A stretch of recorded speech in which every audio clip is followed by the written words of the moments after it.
buenas a todos, queridos telespectadores de Maria Visión. Inauguramos otra edición de Annum Sacrum y hoy tenemos un invitado muy especial que acudió a una tertulia recientemente y le hemos vuelto a invitar por las maravillosas y prodigiosas aportaciones que realizó. Estamos con el físico matemático y ensayista Jorge Julián Sánchez. Muy buenas, Jorge Julián. Es un placer inenarrable, insondable tenerte otra vez en nuestro programa. Pues bueno, buenos días y de nuevo gracias por invitarme una vez más. Siempre es un placer para mí personalmente poder intercambiar y dialogar.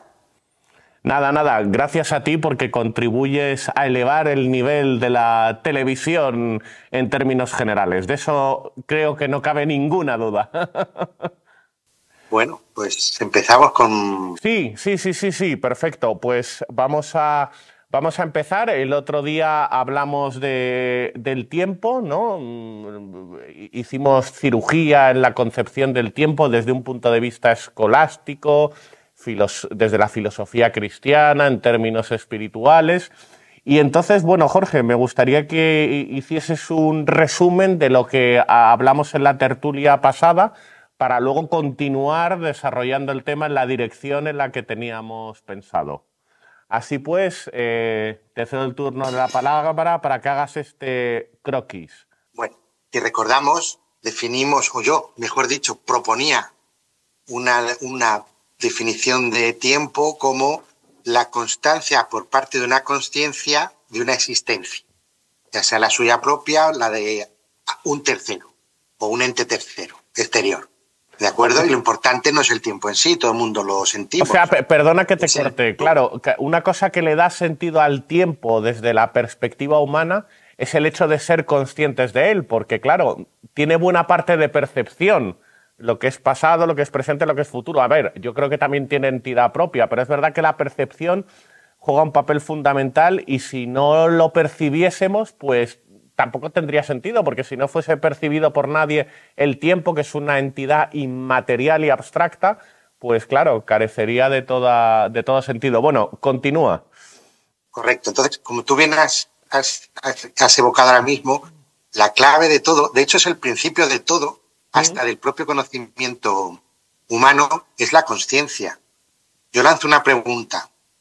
Si no hubiera consciencia, ¿qué pasaría con las preguntas fundamentales, incluso con la ciencia mismo? ¿Qué pasaría con el universo en sí? Claro, no habría nadie. Digamos, la ciencia, la vida, todo desaparecería. No es que desaparecería, es que no ha lugar. No ha lugar a ninguna pregunta. Entonces, la clave de todo es la consciencia. Y la consecuencia, la primera consecuencia, de nuestra conciencia es el tiempo. ¿Por qué? Porque nosotros lo que vemos es la evolución en la existencia. Luego, si no hay consciencia que sea capaz de percibir esos cambios, ni los cambios mismos han al lugar. De hecho, en el fondo, cuando hablamos de hace 3.500 millones de años, por decir un número, se fundó el universo, lo que estamos haciendo es una extrapolación a partir de nuestra consciencia. Mientras no hubo alguien que se preguntara cosas, la ciencia y toda evolución y todo el universo mismo, es que no tiene, se pone en cuestión, vamos, no es que se ponga en cuestión, deja de ponerse en cuestión, que sería mejor dicho.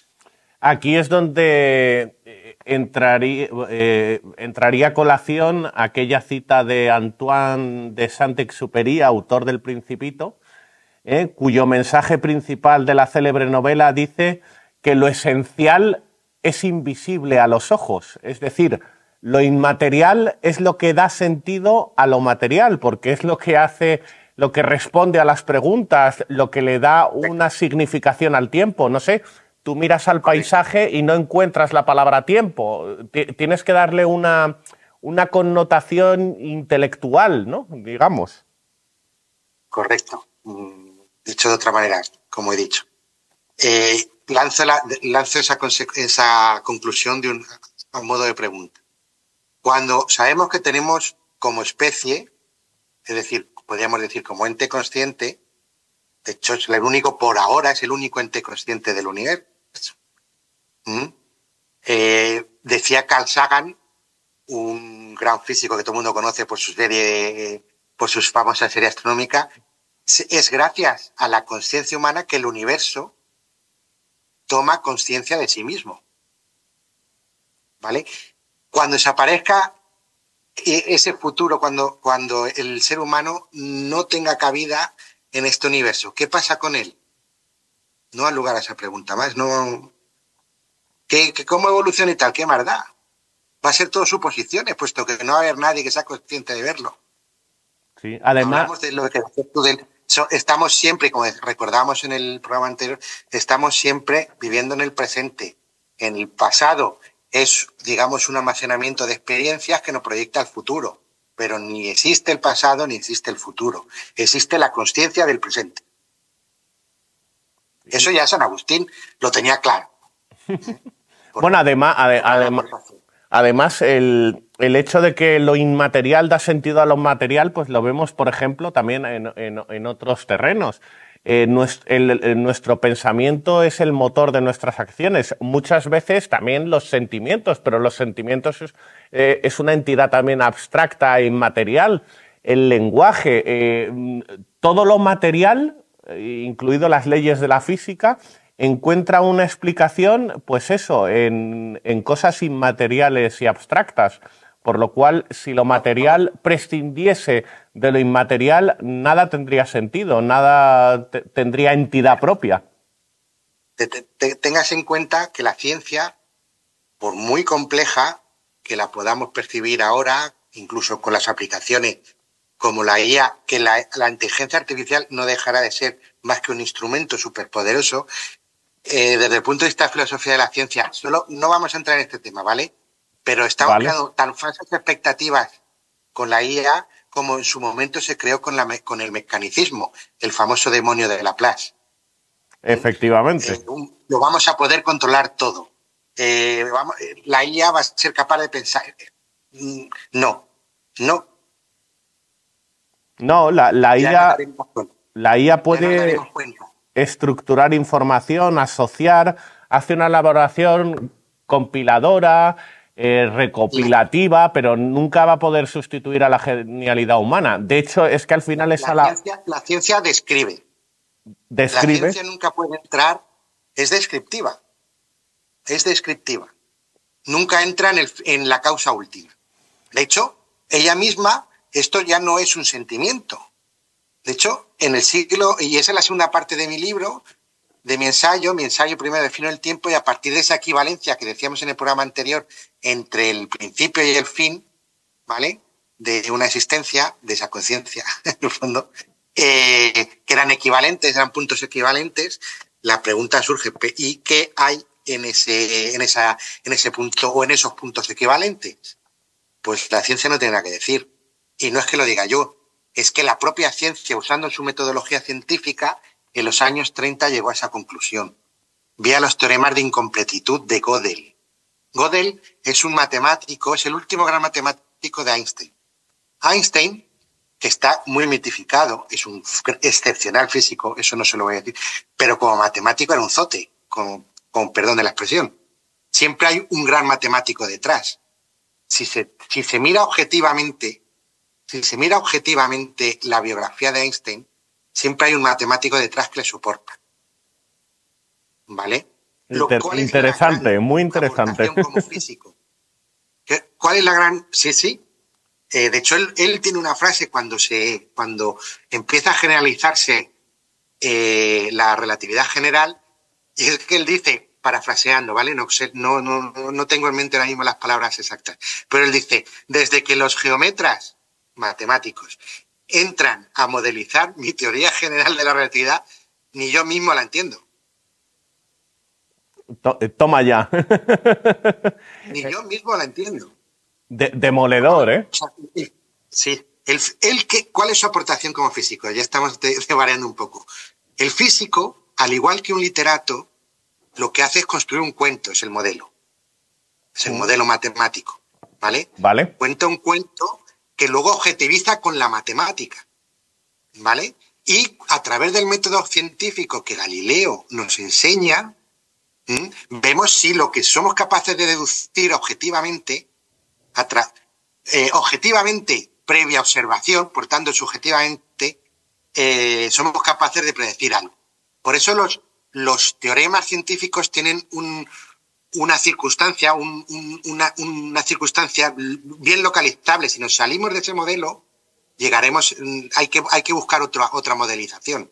Entonces, el físico es alguien, tiene una gran imaginación, porque tiene que desarrollar un modelo, tiene que contarnos una historia. Nosotros nos acercamos o somos capaces de describir la realidad no adentrándonos en ella, sino aproximándolos. Nunca llegamos a la exactitud de las cosas, llegamos a hacer un esquema aproximado. ¿Vale? De Cuanto hecho, más generalizamos, nos vamos saliendo de esos teoremas y a veces las teorías explotan. Eso es lo que le pasa a la física cuando pasa de la mecánica newtoniana a la mecánica cuántica. Eso. La mecánica newtoniana tiene un límite de aplicación que fuera de él ese modelo ya no vale y tienes que coger uno superior. Eso es filosofía de la ciencia. Claro, eso es así. de hecho la ciencia tiene cosas a veces que no tienen discusión a nivel humano, pero la mayoría de las veces dan criterios aproximativos, por lo cual no podemos controlarlo todo con la ciencia. Esto es en lo que consiste la mecánica cuántica o la indeterminación de Heisenberg, si no me equivoco, ¿no? Creo recordar que nos decía esto. Todo sistema lógico humano de orden mayor o igual que 2 es un lenguaje o consistente o completo, nunca los dos al unísono. ¿Eso qué quiere decir? Todo sistema, toda ciencia, toda disciplina cognitiva humana tiene un lenguaje consistente, puesto que si no sería un sistema lógico inconsistente, es decir, sería verdad cualquier cosa que digamos, como las opiniones, ¿vale? En consecuencia, si el sistema científico humano, cognitivo humano en general, es un lenguaje consistente, nunca será completo. Es decir, la ciencia nunca lo podrá abarcar todo. Claro, por eso, como había mencionado antes, en esto consiste, en cierto modo, eso, la mecánica cuántica o indeterminación de Heisenberg, ¿no? Que viene a decir que el universo material no es una máquina que funciona con absoluta precisión. Esto, por ejemplo, lo podemos ver en el tiempo. Yo qué sé, la EMET o cualquier portal que nos ofrece información sobre el tiempo, pues no siempre acierta. Es un conocimiento aproximativo, pero no totalmente preciso e inapelable.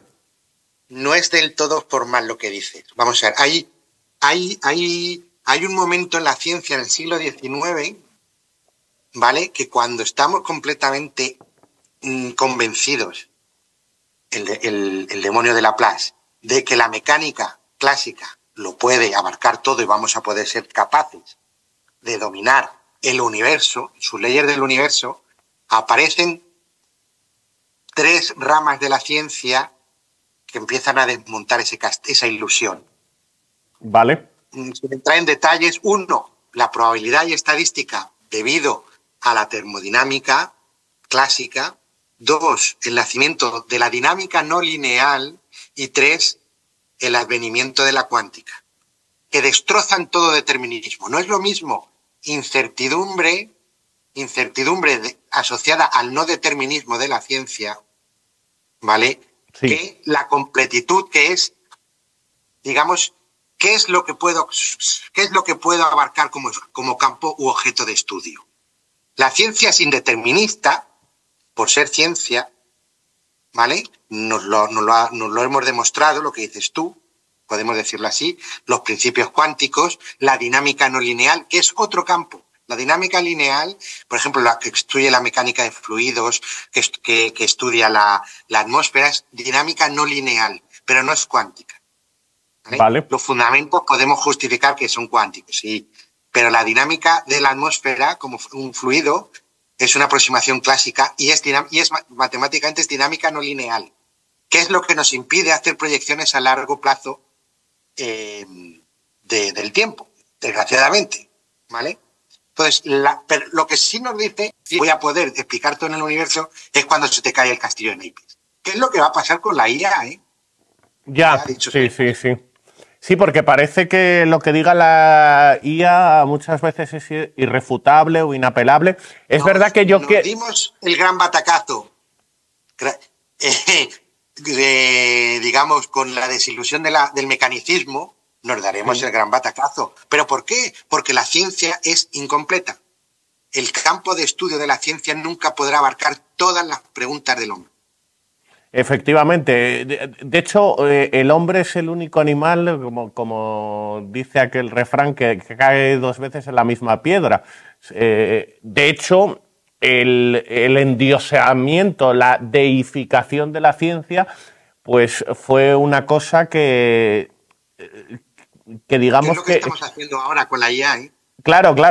Y de hecho fue una cosa bastante desmitificada a principio, en el primer tercio del siglo XX o mediados, debido a las catastróficas consecuencias, ¿no?, de las guerras mundiales, etcétera. En eso consiste la historia de la salvación humana, en ir dándonos cuenta de nuestros errores. Ya nos daremos cuenta.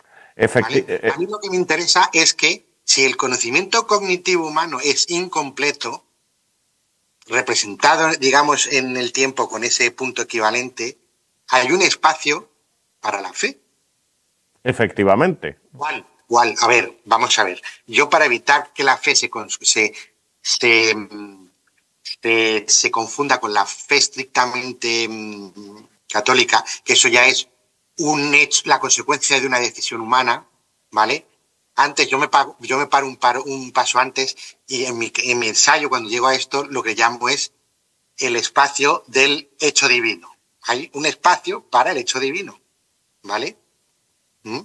Sí, de hecho, por ejemplo, Karl Popper decía que los estudios científicos son falsables, pero establecía un criterio de demarcación entre fe y ciencia, porque decía eso, que los estudios científicos son falsables, pero algo como la metafísica en el nivel espiritual de la fe, se puede pensar una cosa o la contraria, pero falsable como los estudios científicos no es. Así lo suponía Karl Popper. Ahora, resumiendo, lo único que pongo en luz es que desde el siglo 30 del año 30 del siglo pasado, la ciencia misma reconoce eso por su metodología científica.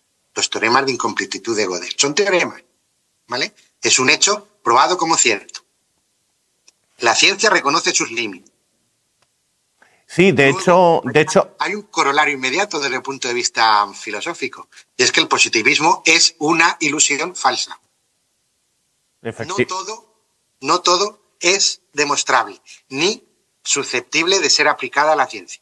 De hecho, el positivismo, cientificismo radical, lo que pretendía era controlar todos los aspectos de la realidad a nivel científico, es decir, crear, por ejemplo, un sistema político a nivel científico ideal, crear la fórmula de la felicidad, eso, casi con métodos de laboratorio. Es verdad que, oye, que el conocimiento empírico nos puede aportar cosas muy loables, pero no hay que tener una confianza ciega en ellos. Siempre hay un margen de discusión o de maniobra, o se pueden realizar nuevos descubrimientos que refuten lo anterior. A mí me gusta, cuando llegamos a este punto, poner sobre la mesa una inconsistencia del positivismo, y es la siguiente.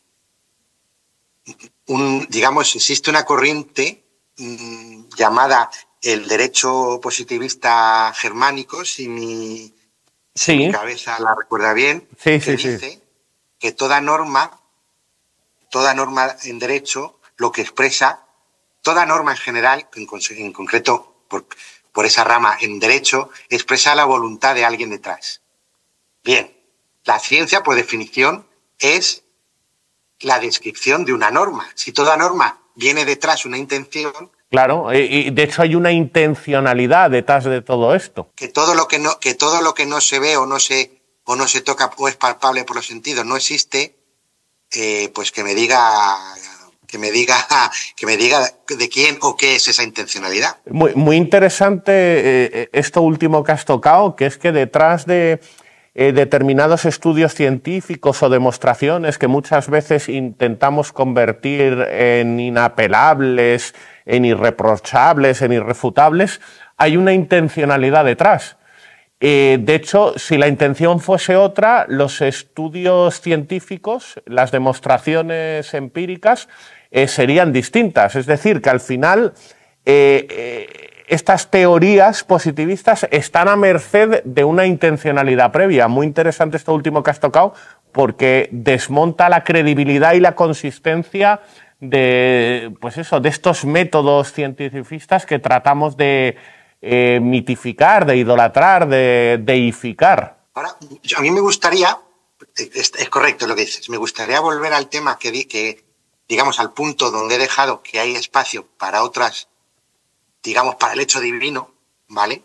Sí.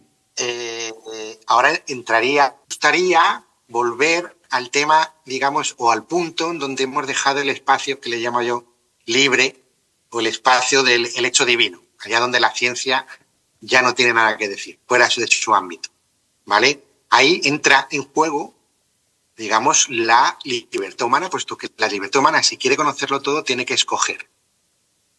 Tiene que hacer una elección, ¿vale?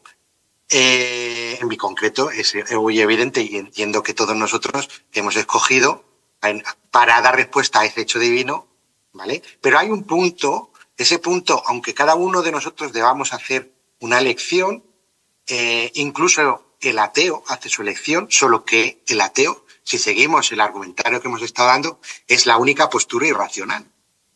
Pues tanto que se nos dice que los ateos son consecuencias del avance de nuestro saber, aquí lo único que avanza es la idolatría, la ciencia, el positivismo, como hemos dicho, cuando tu elección es no hay Dios, no.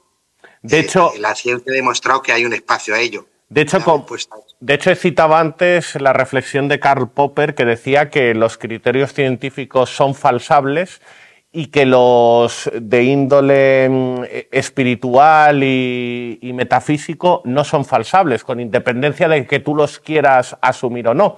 Pero esos no son falsables, no se puede demostrar su falsedad, y de los conocimientos científicos sí. Entonces eso ya es un argumento a favor de la religión. Luego, por otro lado, recuerdo que el premio Nobel de Física Arthur L. Salow decía que la ciencia nos revela el cómo, pero no el porqué de las cosas. Es decir, la ciencia nos dice cómo funcionan pues determinadas leyes, nos explica el cómo, pero no el por qué, que es lo que Santo Tomás de Aquino llamaba en una de sus vías la finalidad última. Esto la ciencia no lo resuelve. Sí, me gustaría puntualizar, la religión es un hecho antropológico y yo estoy hablando más del individuo. El individuo debe posicionarse, debe hacer su elección, va a ser su libertad, y el conjunto, como somos seres sociales, yo no soy experto, pero alguien seguro mucho más experto en esto lo podrá desarrollar mejor, pero la idea está ahí. A partir de mi opción personal en ese punto, y cómo completo yo, digamos, una respuesta cognitiva, una respuesta a todas las preguntas que me envuelven como ser, ¿vale? El conjunto de todas las decisiones comunes, ¿vale? Es la religión, como hecho antropológico sociológico, ¿vale? Pero antes está tu decisión. Mis reflexiones van más desde el punto de vista ese punto, ¿vale? Individual, hasta ahí. No entro ya, por eso te lo quería decir, la religión va un paso más allá, va un paso más práctico, ¿vale? La religión es un hecho sociológico, ¿vale? Sí. Primero hay que posicionarse. Y esa para mí es la gran belleza de cómo nuestro creador nos deja, digamos, ir paso a paso hacia él. Nos deja ir aprendiendo y yendo hacia ahí. Sí, de hecho, bueno, antes de cerrar, que el tiempo apremia y a nosotros nos encantaría estar durante horas y horas abordando estas interesantísimas cuestiones. Quería cerrar con el contenido de un vídeo reciente que publicó el sacerdote Jesús Silva Castignani en sus redes sociales, un sacerdote pues bastante conocido en Internet, que decía que a la mínima que fallasen las matemáticas de cosas esenciales del universo, de la física, de las matemáticas, si hubiese una desviación mínima, el universo y la Tierra saltarían por los aires, por lo cual él llega a la conclusión de que tiene que haber un ser todopoderoso que esté detrás de esto. Y a esta reflexión yo añado, personalmente, que es curioso que en esas cosas mínimas no se produzca ninguna desviación, pero justo en el resto de las materias se produzcan desviaciones pues con unas consecuencias bastante trágicas, como la de la dana, como la del coronavirus, como las catástrofes naturales. Es decir, que en este sentido haya desviaciones de la armonía en la naturaleza, pero en las cosas más elementales no se produzca ni la más mínima desviación. Mínima desviación que haría saltar todo por los aires. A lo que se llama en filosofía de la ciencia el principio antrópico. Principio antrópico, ¿no? Se llama. Sí, se llama ese principio antrópico. Es decir, que el universo está diseñado para que nosotros hagamos acto de presencia. Tiene dos. No vamos a entrar en esto ahora, pero tiene dos variantes, la débil y la fuerte, ¿vale? Pero eso, grosso modo, lo que dice es que la física, si hay en sus constantes de base, las constantes universales, una desviación en la 15ª, 16ª, es decir, en uno de los decimales muy lejos para allá, que próximos al cero, no existiríamos. Ese es el principio antrópico. Hay un principio que reciente aparición que apuntala a eso, más que un principio, una paradoja, para aquellos interesados, simplemente lo puntualizo, que es la paradoja de Fermi, se llama. Grosso modo, lo que dice es desde el punto de vista estadístico, hemos ya buscado y mapeado una amplia zona del universo, de tal modo que la probabilidad de que hubiéramos encontrado vida fuera de nuestro planeta, esa es la gran paradoja, la de Fermi. Hemos rastreado ya el universo en busca de vida inteligente, vida consciente, un área de nuestra bóveda celeste tan grande ya que desde el punto de vista estadístico deberíamos haber encontrado algo y todavía no lo hemos encontrado. Un principio antrópico fuerte. De ahí parece que no solo que estamos dirigidos todo a que aparezca vida inteligente, sino que por ahora parece que está dirigida a que solo esté en este planeta. De ahí el hecho de que lo estadístico pues, nos refleja una dimensión aproximativa de la realidad y no determinista, y muchas veces, en mi opinión, engañosa, porque se juega muchas veces con la estadística en función de los intereses de la persona que haya detrás y muchas veces manipulando, ¿no? Preguntando o recabando información que sirva a nuestros intereses y que trate de eclipsar a la realidad. Bueno, con esto vamos a concluir, porque nos encantaría estar hablando horas y horas de este tema, pero bueno, todos los interesantísimos conocimientos que has aportado, Jorge Julián, dan lugar a varios programas, por lo cual quedas emplazado y invitado de nuevo. Siempre a vuestra disposición. Por eso. Feliz Viernes de Dolores a todos. Y gracias una vez, me repito. 1.000.000 de gracias a ti. A modo de introducción, como colofón, voy a parafrasear una cita del científico Louis Pasteur, que decía que poca ciencia nos aleja de Dios, pero que mucha nos acaba devolviendo a Él. Con esto cerramos esta edición de Annum Sacrum.